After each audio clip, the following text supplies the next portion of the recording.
नमस्कार, good morning. तो स्वागत आप सभी का आज की इस वीडियो में। और आज के इस वीडियो में हम बात करेंगे एक बहुत ही इम्पोर्टेंट वैकेंसी से के संबंधित कुछ इम्पोर्टेंट पॉइंटों पर। साथियों, कर्मचारी चयन बोर्ड के द्वारा यहाँ पर जो है 3 बड़ी भर्तियों का शेड्यूल जो है वो जारी किया गया है। अगर आप इन तीनों भर्तियों में किसी भी भर्ती में आप तैयारी कर रहे हैं, तो आपको इन भर्तियों के इम्पोर्टेंट पॉइंटों को जानना बहुत ज़रूरी है। एग्ज़ाम पॉइंट ऑफ व्यू से ये पॉइंट जो है वेरी इंपॉर्टेंट होने वाले हैं। एग्ज़ाम में किस तरह से आपको जो है एग्ज़ाम को पार्टिसिपेट करना है, किस तरह से एग्ज़ाम में आपको क्वेश्चन आंसर करने हैं, सारी चर्चाएँ जो है इस नोटिफिकेशन में बताई गई है। किन किन पॉइंटों को आपको ध्यान रखना है। स्पेशली कर्मचारी चयन बोर्ड की तरफ से ऑफिशियल नोटिफिकेशन जारी हुआ है। उस नोटिफिकेशन में आपको जो है यहाँ पर इम्पोर्टेंट पॉइंट जो है वो समझाए गए हैं। प्रश्न उत्तर में कितने ऑप्शन जो है वो आपको दिए जाएंगे और कितने प्रश्न करना आपके लिए अनिवार्य है। अगर आपने बताए गए प्रश्नों के अकॉर्डिंग आपने प्रश्न नहीं किए तो आपको एग्जाम से बाहर कर दिया जाएगा। ये आपको ध्यान रखना है।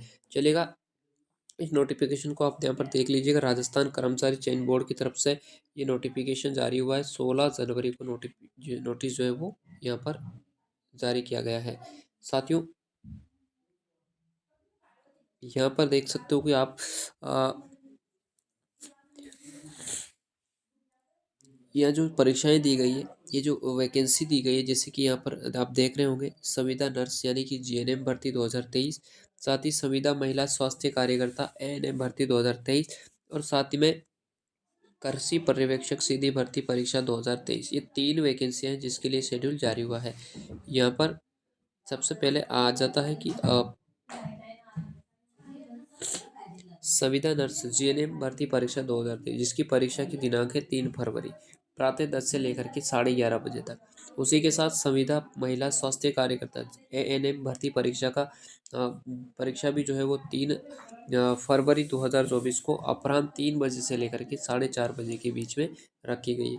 उसी के साथ में यहाँ पर कृषि पर्यवेक्षक सीधी भर्ती परीक्षा 2023, जो कि 4 फरवरी 2024 को 10 बजे से 12 बजे के मध्य होने वाली है। अब इसमें किस तरह से आपको इसको अटेंड करना है, किस तरह से क्वेश्चन का आंसर देना है, कितने ऑप्शन भरने हैं, साथ ही कितने प्रश्न करना आपके लिए अनिवार्य है, इसके बारे में डिटेल से आपको यहाँ पर समझाया गया है। तो यहाँ पर स्पष्ट लिखा गया है कि परीक्षाओं को अभ्यर्थियों को निम्न अनुसार सूचित किया जाता है कि आवेदक ये सुनिश्चित कर ले कि बोर्ड कार्यालय की उक्त विज्ञप्तियों के अनुसार निर्धारित पात्रता एवं शैक्षणिक योग्यता रखते हैं। तो आई होप कि आपके पास ये शैक्षणिक योग्यता होगी। जिस पद के लिए आपने अप्लाई किया है, जिस वैकेंसी के लिए आपने अप्लाई किया है, उस वैकेंसी के अकॉर्डिंग आपके पास योग्यता अवश्य होगी। परीक्षा के अंतर्गत प्रत्येक प्रश्न के आगे 5 विकल्प जो है आपको दिखाई देंगे।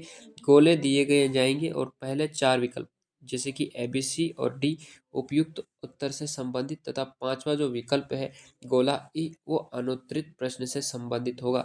यानी कि अगर आपको चारों ऑप्शन में कोई भी ऑप्शन आपको नज़र नहीं आ रहा है जिसका आंसर उस क्वेश्चन का होगा, तो आप इस तरह इसके लिए आपको क्या करना है, इसके लिए आपको गोला नंबर 5 यानी कि ई ऑप्शन को टिक करना है, ताकि जो एग्जामिनर है वो कंफर्म हो जाए कि इस क्वेश्चन का उत्तर बालक अभ्यर्थी को जो है वो नहीं आया है। इसके अकॉर्डिंग उसने जो ऑप्शन ई है उसका चयन किया है।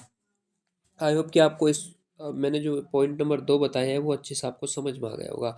अभ्यर्थी को ओएमआर उत्तर पत्रक पर संबंधित प्रश्न क्रमांक के लिए सही उत्तर निर्दिष्ट करने हेतु ABCD अर्थात पहले 4 में से केवल एक विकल्प गोला नीला बॉल पॉइंट्स पेन से गहरा कर भरना होगा। यदि अभ्यर्थी कोई प्रश्न का उत्तर नहीं देना चाहता है तो 5वां विकल्प गोले ई को गहरा करना होगा। अगर आपको चारों उत्तर में से कोई भी उत्तर नहीं देना है तो आपको गोला ई भरना है, जिसका अर्थ यह है कि आपको उस प्रश्न का उत्तर नहीं आया है और आपने गोला ई भरा है। यदि 5 विकल्पों में से कोई भी विकल्प गोला गहरा नहीं किया गया तो उस प्रश्न के अंक का 1/3 भाग काट लिया जाएगा। ये आपको ध्यान रखना है। अगर आपने पांचों में से किसी भी गोले को नहीं भरा है तो आपको वहां पर नुकसान झेलना पड़ सकता है। 1/3 प्रश्नों की यहाँ पर माइनस मार्किंग रखी जाएगी। स्पेशली यहाँ पर कहा गया तो आपको एक गोला तो भरना ही है। पॉइंट 5 नंबर 10% से अधिक प्रश्नों में किसी भी विकल्प गोले को अभ्यर्थी द्वारा गहरा नहीं किया गया तो उसे परीक्षा के लिए अयोग्य घोषित कर दिया जाएगा। इसलिए आपको कम से कम 10% प्रश्नों को तो भरना ही है, छोड़ना किसी भी हालत में नहीं है।